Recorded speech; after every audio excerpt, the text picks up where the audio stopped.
ఇక అన్నీ మూసేసే పరిస్థితి. సో, అన్ని కాలేజీలు గూడా చేతులెత్తేసాయి. అంటే అన్నీ గాదు. ఇప్పుడు కమిటీ ఉన్నప్పుడు, యూనియన్ మెంబర్స్ ఉన్నప్పుడు, సో, వాళ్ళు చెప్పారంటే ఇక అన్ని కాలేజీ తరపునే గదా! అది అటానమస్ అయినా, అఫిలియేటెడ్ అయినా ఏదైనా గాని తెలంగాణలో. జేఎన్‌టీహెచ్ కిందేసుకోండి. మిగతా కాలేజీలు పక్కనెట్టేసేయండి. మన టాపిక్ జేఎన్‌టీహెచ్ అనుకోండి. సో, దాని కింద గూడా ఇది వర్తిస్తది. సో, ఇప్పుడు ఈ కాలేజీలన్నీ మూతపడే పరిస్థితి. ఎందుకు? ఏంటి? ఇయన్నీ గూడా చెప్తాను. సో, దాని గురించి చెప్పబోయే ముందైతే ఇంతవరకు ఈ ఛానెల్ సబ్స్క్రైబ్ చేసుకున్న వాళ్ళు సబ్స్క్రైబ్ చేసుకొని, వీడియో లైక్ చేసి, షేర్ చేయండి. మీకేమైనా డౌట్స్ ఉంటే కాల్ మీ ఫర్దర్ కాల్ చేయండి. తెలుగు ఇంజినీరింగ్ ఎడ్యుకేషన్ టెలిగ్రామ్ ఛానెల్‌లో జాయిన్ అవ్వండి. ఈ వీడియో ఒక హైప్ ఉండే టాపిక్‌లో వెళ్తే తూర్పు తిరిగి దండం పెట్టే పరిస్థితి వచ్చిందనమాట కాలేజ్ మేనేజ్మెంట్స్ అన్నీ గూడా. ఏంటంటే మేము జీతాలు ఇవ్వలేము. పెండింగులు పెట్టేస్తున్నాం. కొన్ని కాలేజీలైతే 6 నెలలైనా గూడా జీతాలు ఇచ్చే పరిస్థితుల్లో లేదు. ఊళ్ళల్లో ముఖ్యంగా. కొన్ని కాలేజీలు 5వ తారీఖు పడాల్సినయి 15వ తారీఖు పడుతున్నాయి. అది గూడా ఎట్లో అడ్జస్ట్ చేస్తున్నారు. వీళ్ళు వెళ్ళటం, నెట్‌లో సెర్చ్ చేసుకోవడం పడినాయా లేవా గవర్నమెంట్ నుంచి? పడలేదా? ఓకే. అని జెప్పేసి చూసే పరిస్థితి.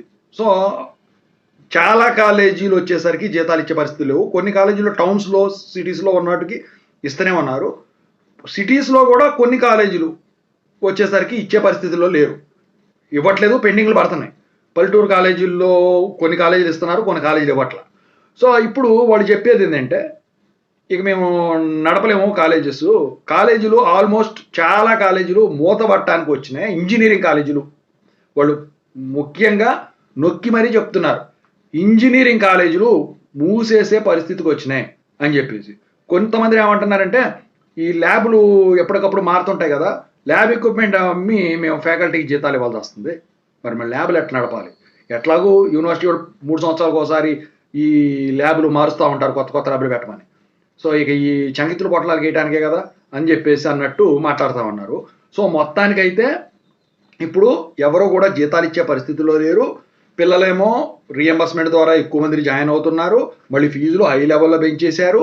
మళ్ళీ ఇక ప్రభుత్వం నుంచి మొన్న రిలీజ్ చేస్తానయి మిగతాయి గూడా రానట్టయితే ఇక నడపలేని పరిస్థితి అని చెప్పేసి చెప్పడం అయితే జరిగిందనమాట. ఇంకొక 10 రోజుల్లో గనక ఈ డబ్బులు గనక రిలీజ్ కాకపోతే వీళ్ళు నడిపే పరిస్థితులు గూడా ఉండవు. మీరు గుర్తుంచుకోండి. ఏళ్ల తరబడి నడిచిన కాలేజీలే మూతబడటానికి రెడీ అయిపోయినాయి. సినిమా హాళ్ళకి ఏ పరిస్థితి అయితే వచ్చిందో, సినిమా హాల్‌లు వచ్చేసరికి చూసారుగా మీరు చాలా చోట్ల అన్నీ గూడా ఫంక్షన్ హాల్స్ చేశారు. నడపలేని పరిస్థితుల్లో. సో, అదే పరిస్థితి ఇంజినీరింగ్‌కొస్తుంది. ఇంకో పక్క దరిద్రం ఏంటంటే డిగ్రీ కాలేజీలకి ఆ పరిస్థితి రాదు. ఎందుకంటే ఇప్పుడు ఉన్న ప్రభుత్వాలు అటు కానివ్వండి ఏపీలో, ఇటు తెలంగాణలో కానివ్వండి, ఎక్కువ శాతం టీచర్స్‌ని రిక్రూట్ చేసుకుంటున్నారు. గవర్నమెంట్ టీచర్స్‌ని. అంటే డీఎస్సీలు, టెట్‌లు ఇయన్నీ పెట్టేసేసి. సో, ఇంకా అట్లాంటప్పుడు అందరూ డిగ్రీయే మక్కువ చూపుతారు. అది అయితే సింపుల్‌గా అయిపోద్దన్న భ్రమలో పిల్లలు వచ్చేసరికి జాబ్‌లు చూసుకొని గవర్నమెంట్ చేసుకోవచ్చురా బాబు అని చెప్పేసి అటు షిఫ్ట్ అయ్యే పరిస్థితి కూడా లేకపోలేదు. నెక్స్ట్ ఇయర్ అడ్మిషన్ టయానికి దీని మీద ఒక పూర్తి అవగాహన అందరికీ వస్తదండి. మొత్తానికైతే సినిమా హాల్స్‌కి పట్టిన పరిస్థితే ఇంజినీరింగ్ కాలేజీలన్నిటికి పడతది గ్యారంటీగా. జేఎన్‌టీహెచ్ కాలేజీలని నేను చెప్పను. మిగతాయి మోడల్‌గా వాళ్ళు చెప్పిన ఉద్దేశ్యం అది. ఓకేనా? సో, బయట జరిగేది, బయట మాట్లాడుకునేది కూడా ఇది. ఓకేనా? ఇవాళ రోజున వచ్చేసరికి ఇది జరుగుతా ఉన్నది. సో, కొన్ని కాలేజీలు ఏంటంటే ఎందుకు వాళ్ళని ఇబ్బంది పెట్టడం అని చెప్పేసి జీతాలు ఇస్తూనే ఉన్నారు అడ్జస్ట్ చేసి. సో, రేపైనా పడతాయా? రేపైనా పడవు. పడినట్టు వాటికే పెట్టడం సరిపోతుంది. వీళ్ళకేం లాభాలు మిగలట్లేదు. ఓకేనా? సో, ఓవరాల్‌గా ఇదండి. ఇక క్లోజింగ్ టైం దగ్గర పడింది. నడపలేని వాటికి.